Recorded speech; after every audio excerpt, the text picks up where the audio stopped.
Jawwee koo hidhamuu kee fi gaddiin hidhaan qoraasuma dhiirati yeroo meeqaf hidhame taddasaan abbaan keeti. Idimee tafardobbat nisar maandeellatti walakkaa umrii ofii fixate hidhatti awwaalcha dhoorganii reeffa dhala isaati.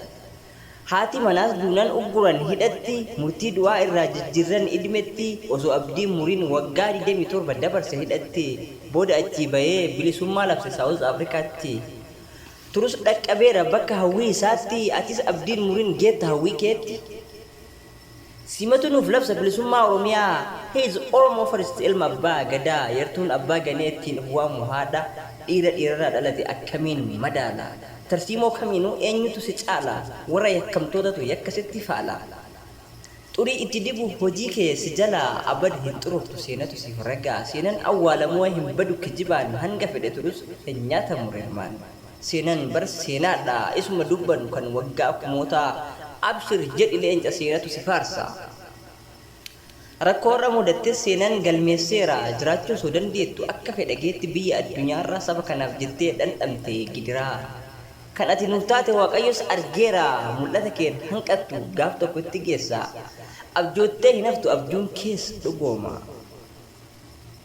Nan beeka ati goota isa diinaaf hin cabne. I am Oromo First and dursa Oromoodha jettee diina mataa gad cabsite. Haaloo san sitti ba'uuf malee nu yakka kee hin argine.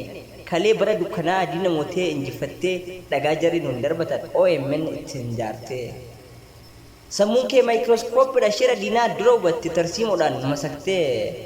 Gabroomsaan irraa buqqiftee hanga geenyutti garsiiste. Wayyaanee hundeen balleessitee isa kalee amannetu har'a amaanaa keenya nyaate. Abshir bari'a halkan hanga fedhes yoo dheerate. Benzila qabsoo sabaa riqicha tokkummaaf haqaa ati beekaadha hayyuu jabaa kanaaf diinni si dadhaba. Hojii keetu diina raasa maqaan keetu diinaaf rasaasa. Qalamni kan kee qawwee harcaasa jettiin qabdu akka ormaa hin leenjisne humna addaa hin ergifanne waraana uummata keef amanamta sammuu keetu hunda mooyaa injifattee galuuf jirta. Abshir leenca injifattee galuuf jirta. Dhugaan dudhee dhiimee awwaalchi dhaabame biyyaan baane deeme sammuu namaatti hime. Dhugaan dudhee dhiimee awwaalli dhaabame biyyaan baane deeme sammuu namaatti hime. Dhugaan lallaabaatee gurrirraa tuqqaalate funyaanis xireeffatee sammuutu keessummeesse.